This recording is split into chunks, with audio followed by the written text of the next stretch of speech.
and the line will never be crossed. Established it on our own when that line had to be drawn, and that line is what we reach. So remember me when I'm gone. How can we not talk about family when family's all that we got? Nah Mas, yang mau kita tanyain yang pertama itu nama usaha yang Masnya bangun ini apa? Nama usahanya Dia Modis. Dia itu dari nama anaknya ibu, kakak, anak nomor 1. Nama panggilannya Dea. Terus Modis itu dulu karena hanya buka jahit khusus untuk wanita. Kalau jahit khusus untuk wanita itu kan namanya modiste. Jadi jahitnya hilang, T-nya hilang, jadi cuman modis saja. Jadi namanya Dea Modis gitu. Ya kan, selain tempat jahit di sini produk apa aja Mas yang dijual? Dea Modis itu fokusnya ke produk jumputan. Jadi walaupun semuanya ada,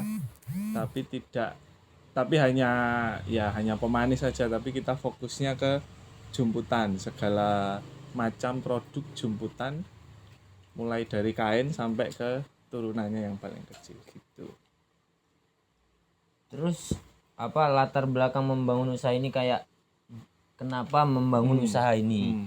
Oke. Kan banyak kan usaha yang lain Ya, misal betul. apa makanan atau Ya, apa. betul. Nah, Oke. dapat idenya itu dari mana membangun usaha ini?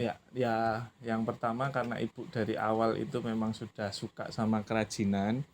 Dari awal itu jahit bisa, terus nyulam bisa, pokoknya kerajinan itu beliau senang. Terus plus dapat pelatihan dari Dharma Wanita. Dharma Wanita itu kayak kalau polisi itu bayangkari. Jadi istri dari guru itu namanya Dharma Wanita. SMK se-Kota Jogja itu dapat pelatihan menjumput. Nah, dari situ dilihat potensinya, belum banyak yang melakukan dan bisa jadi nilai ekonomi. Mulailah mengajak untuk ibu-ibu sekitar sini, ibu-ibu sekitar rumah sini, sekitar butik ini untuk memproduksi jumputan. Jadi di awal itu adalah dari pelatihan gratis Dharma Wanita SMK se-Kota Jogja itu. Mulai dari situ mengajaklah ibu-ibu sekitar ini untuk memproduksi jumputan. Ternyata respon pasar bagus, respon lingkungan juga bagus. Jadi ya keterusan sampai sekarang gitu. Kira-kira tahun berapa ya Mas membangun usaha ini? Awal mula itu 2010 mulai untuk fokus di jumputan gitu. Fokus merintisnya gitu. Iya, betul. Nah, buat sekarang itu karyawannya udah berapa? Karyawan jumlahnya kalau yang tetap setiap hari Senin sampai Minggu itu di sini ada 6 berarti. Ada 6. Terus yang pengrajin lepas. Jadi pengrajin lepas itu adalah mereka membawa pulang pekerjaan jumputannya itu ke rumah. Nanti kalau sudah selesai setor ke sini lagi. Mau diminta uangnya hari itu juga atau mau dikumpulkan itu terserah pengrajinnya. Jadi yang lepas itu ada 8 gitu. Apa tips keberhasilan usaha yang dibangun Mas? Kalau tips dari ibu itu yang pertama adalah jangan pelit, jangan ragu untuk berbagi. Jadi ilmu yang kita punya, ilmu yang kita bisa, kalau ada orang lain yang membutuhkan ya diajari, diberikan semuanya sepenuh hati, nanti akan kembali lagi dengan ilmu-ilmu yang baru. Setelah itu adalah konsisten. Kami dari 2010 itu hanya fokus, walaupun kita juga ikut pelatihan kayak Shibori, Ekoprint, membatik, gitu kita juga bisa, tapi memang fokus utama kami di Dia Modis ini di jumputannya. Jadi kalau di mana-mana pasti yang dikenal Dia Modis adalah jumputannya, bukan yang lain gitu. Baik, untuk pertanyaan selanjutnya, bagaimana manajemen keuangannya atau mengatur keuangannya? Oke. Mulai dari pandemi kemarin, sebelum pandemi itu kita masih konvensional, jadi uang pribadi sama uang butik ini masih kecampur, terus pembukuannya masih manual bahkan tidak ada. Terus setelah pandemi kemarin kita baru mulai untuk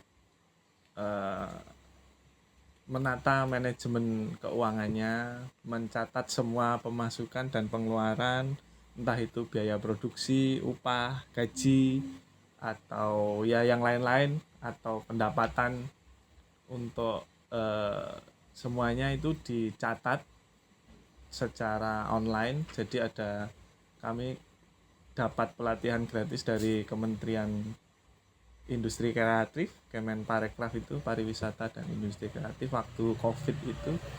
Jadi kita semacam ada buku kasnya itu namanya akuntansiku. Jadi ada di handphone, ada di desktop juga ada. Jadi mempermudah kita untuk di mana saja nyatet keuangan, ada uang masuk keluar. Yang belum sampai saat ini dan akan dilakukan itu adalah memisahkan rekening usaha dan rekening pribadi, dan itu langkah ke depan yang harus cepat dilakukan gitu. Baik, untuk pertanyaan selanjutnya, bagaimana manajemen SDM atau mengatur karyawan-karyawan yang bekerja di sini? Ya, karena sistemnya masih banyak yang kekeluargaan, jadi ya karyawan adalah tetangga-tetangga sendiri.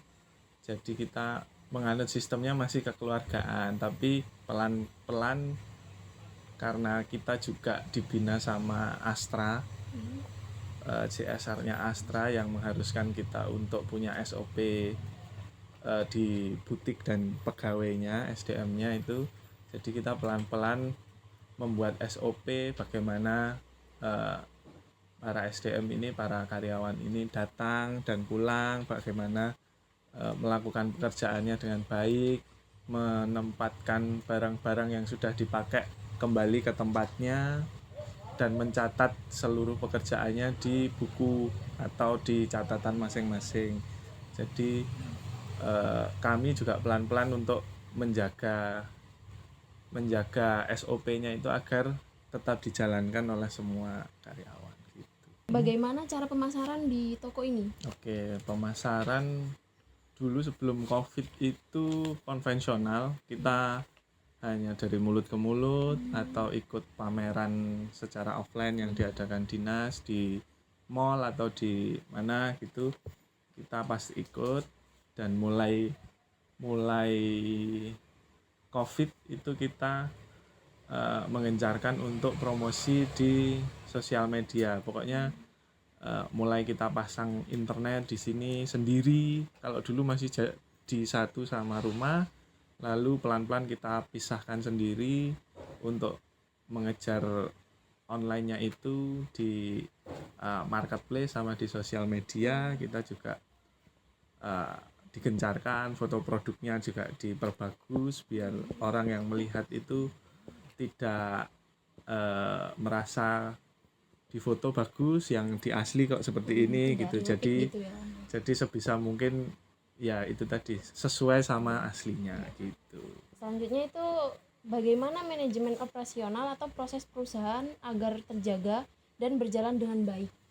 Ya, untuk menjaga proses itu ada satu, yaitu ibu tadi. Ibu itu adalah penjaga seluruh operasional kami, walaupun kami yang muda-muda ini yang menjalankan, tapi ibu itu yang menjaga semuanya. Jadi beliau kadang-kadang ngecek random aja gitu. Jadi produksi ini sudah sampai mana, siap diwarna atau belum. Kalau belum harus lakukan lagi dengan cepat. Kalau sudah, besok harus diwarna secepatnya dan didadal dan sembunyikan. Jadi ada satu penjaga motornya itu ya dari ibu itu gitu. Berarti sudah diatur sedemikian rupa, kita tinggal menjalankan. Kalau ada yang kurang atau ada yang melenceng, nanti ibu sudah hafal dan sudah tahu gitu. Makasih ya. Ya, sama-sama. Sudah? Oke. Terima kasih ya. Terima kasih. Ya udah Mas, Maaf, cuma boleh izin video? Boleh ini kan? Iya, boleh. Ya.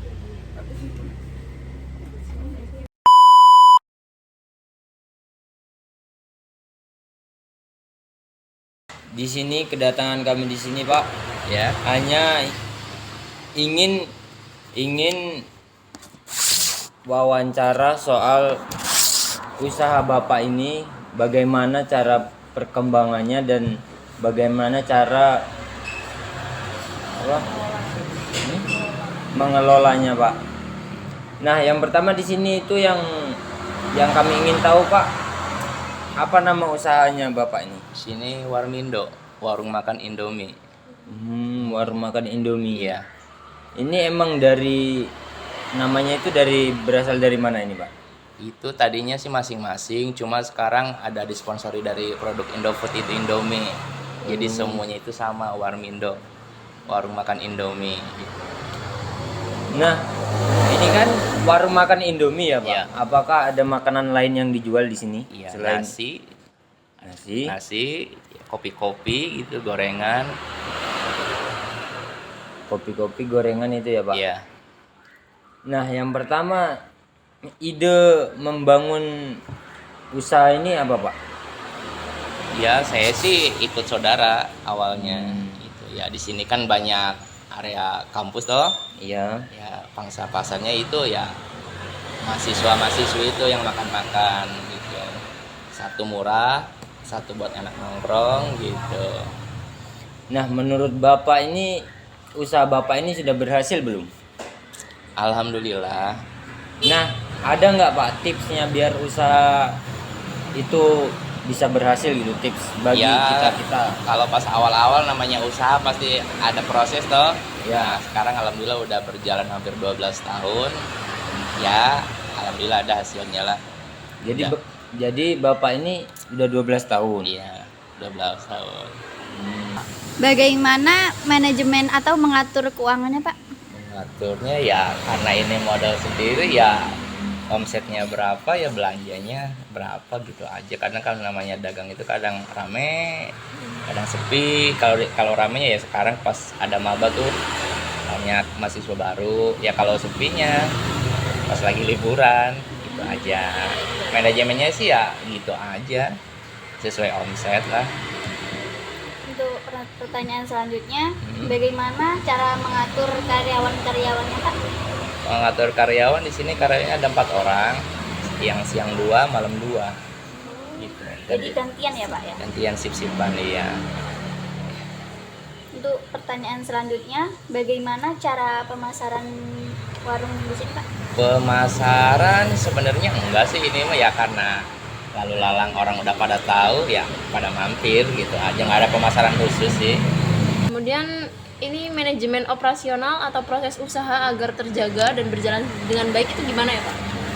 Ya gimana ya, biasa aja sih, buka dari pagi sampai jam 2 pagi. Berarti Bapak sering ngecek ke sini apa jarang ngecek ke sini? Di sini paling ya sekali-kali, kita kan dari Jawa Barat, pulang ya paling seminggu 10 hari balik lagi. Sama juga karyawan kalau mau istirahat seminggu 10 hari gantian gitu, biar tetap berjalan. Udah, terima kasih, Pak. Sudah ya.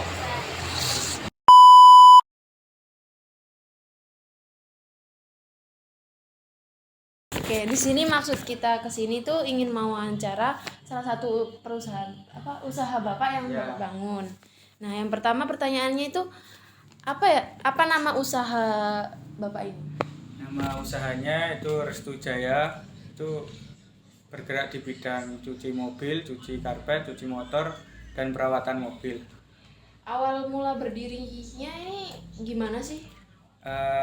Awal mula berdiri itu tahun 96 ya. Iya. Ya. Terus waktu itu kan ada tanah orang tua. Terus melihat peluang ada di dekat kantor, di dekat perumahan. Jadi di sini jadi dulu belum ada cuci mobil. Terus inisiatif membuka cuci mobil. Itu sih, Mbak. Jadi melihat peluang sebenarnya. Latar belakangnya gitu. Terus ada berapa sih jumlah karyawan yang bekerja di sini? Kalau karyawan sini ada 9. Oke, 9. Jadi satu shift itu biasanya 4 orang sampai 6 orang. Kalau rame 6 orang, kalau lagi sepi ya 4 orang. Itu. Terus selain cuci motor nih menjual apa aja sih? Selain cuci motor, itu tadi ada perawatan mobil seperti poles mobil, poles kaca, terus detailing interior gitu. Itu sih, Mbak. Baik, untuk pertanyaan selanjutnya, apa tips keberhasilan usaha yang Bapak bangun ini? Kalau tips keberhasilan ya, kalau menurut saya dalam sebuah usaha itu harus, contohnya cuci mobil ini harus konsisten. Jadi mau buka dari jam berapa, kan kalau kita buka jam 7 ya, jam 7 juga harus buka, nggak boleh molor gitu. Jadi intinya sih konsisten aja, terus ditelateni gitu. Baik, untuk pertanyaan selanjutnya, bagaimana sih Pak cara mengatur keuangannya? Kalau keuangan sini kan sistemnya bagi hasil ya, Mbak ya. Jadi bagi hasil 60 untuk pemilik, 40 untuk karyawan. Jadi 60 itu nanti kita bagi lagi sekitar 40% itu untuk operasional, 20%-nya untuk dana cadangan. Jadi 40 itu nanti 40% itu dari laba hasil hari ini itu diputerin lagi. Terus diputerin yang 20 itu untuk cadangan, misalnya untuk perawatan alat, hidrolik gitu, terus kompresor dan lain-lainnya. Gitu sih, Mbak. Baik, untuk pertanyaan selanjutnya, bagaimana sih Pak cara mengatur karyawan-karyawannya gitu? Untuk mengatur karyawan, kalau dari kami ya, itu dari awal rekrutmen itu udah kami cari yang istilahnya sesuai visi misi perusahaan ini gitu. Jadi kan kalau karyawan itu kita cari yang sesuai visi misi, itu nanti kita training dulu 3 bulan. Kalau sekiranya itu kurang baik atau kurang gimana, kita ganti lagi. Jadi gitu sih, Mbak. Jadi kita udah dari awal itu udah menyiapkan istilahnya. Jadi nggak sambil jalan gitu. Jadi dari awal visi misinya perusahaan ini udah mengseleksi orang-orang yang mau kita pekerjakan. Terus Pak, yang ke-8 ini ada bagaimana cara mengatur pemasarannya? Kalau pemasaran kita ada 2 ya, yaitu yang pertama yang online itu dari Instagram, media sosial, terus dari Google Maps juga bisa. Kita juga pernah itu CEO Google Maps, jadi kata pencarian kita pernah istilahnya kayak biar jadi teratas loh, yang tren saat ini ya. Nah itu juga pernah. Tidak kalau online ya. Kalau offline sih sponsor juga pernah offline sponsor sama itu sih, Mbak, kayak pelang itu pernah, pelang di jalan pernah. Ya enggak, kalau brosur enggak, cuman kayak pelang di depan ini juga media promosi saya ya. Iya. Terus bagaimana memanajemen operasional atau proses usaha agar terjaga dan berjalan dengan baik tiap harinya? Kalau operasional sih, jadi saya itu harus memastikan ya dari awal buka sampai tutup itu harus berjalan sesuai SOP. Itu juga tadi berkaitannya dengan karyawan juga ada SOP-nya ya, saya lupa tadi. Terus ya gitu, dari awal sampai akhir itu kita harus tahu, istilahnya tahu apa yang mereka lakukan biar gimana mereka ini sesuai standarnya itu. Jadi nggak di bawah standar gitu. Baik Pak, terima kasih atas jawaban yang Bapak berikan kepada kami. Ya. Jika kami ada kesalahan, mohon maaf. Ya. Nggak apa-apa, santai aja. Iya. Laki-laki cuma gitu. Jauh saya. Oh gimana? Enggak, semalam kan habis ke ini Oh. tidur di mobil. Main. Iya, saya.